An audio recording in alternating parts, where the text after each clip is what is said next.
অর্থনৈতিকভাবে শক্তিশালী দেশগুলোর মধ্যে অন্যতম কুয়েত। উন্নতির ধারা বজায় রাখতে দেশটির পরিচ্ছন্নতা কর্মী থেকে শুরু করে বিভিন্ন অফিস, আদালত, শপিং মল, রাস্তাঘাট, মসজিদ, শিক্ষা প্রতিষ্ঠান, কৃষি বাগান সহ নানা কাজে বিভিন্ন দেশ থেকে দক্ষ অদক্ষ শ্রমিক নেওয়া হয়। পার্শ্ববর্তী দেশগুলো থেকে কুয়েতের ভিসা নিতে কোনো সমস্যা না হলেও বাংলাদেশের ক্ষেত্রে রয়েছে ভিন্নতা।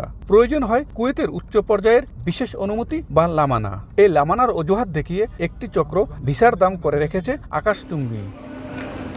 অন্যদিকে কিছু অসাধু দালালের মিথ্যা প্রতিশ্রুতিতে বিভ্রান্ত হয়ে প্রবাসীরা ২০ নম্বর খাদেম গৃহকর্মী ভিসা, ১৮ নম্বর সুন ভিসা কিংবা ছোট কোম্পানির ভিসা নিয়ে কুয়েতে এসেও পড়েছেন বিপদে। যথাযথ সম্পর্কে জ্ঞান না থাকায় অনেকেই নিজের অজান্তেই অবৈধ হয়ে যাচ্ছেন। এতে কুয়েতে একদিকে যেমন বাংলাদেশের ভাবমূর্তি ক্ষুণ্ণ হচ্ছে, তেমনি আর্থিকভাবেও ক্ষতিগ্রস্ত হচ্ছেন কর্মীরা।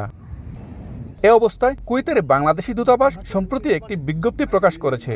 সেখানে উল্লেখ করা হয়, বাংলাদেশি কর্মীদের স্বার্থ রক্ষার্থে একক ভিসা সত্যায়নের আবেদন শুধু কুয়েতি মালিক বা কফিল দ্বারা দূতাবাসে গ্রহণ করা হবে। এমন উদ্যোগকে স্বাগত জানিয়েছেন প্রবাসীরা।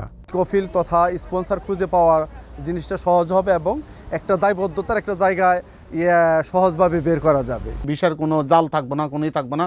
কোনো সময় কোনো সমস্যা হইলে আমরা কুয়েতে ধরতে পারবো। সংশ্লিষ্টদের মতে, কুয়েতে সর্বক্ষেত্রে বাংলাদেশের কর্মী নিয়োগে দূতাবাসের সত্যায়ন বাধ্যতামূলক করা হলে একদিকে যেমন ভিসা জালিয়াতি অনেকাংশে কমবে, তেমনি আর্থিকভাবে ক্ষতিগ্রস্ত হওয়া থেকে বেঁচে যাবেন প্রবাসীরা। মঈন সুমন, সময় সংবাদ, কুয়েত।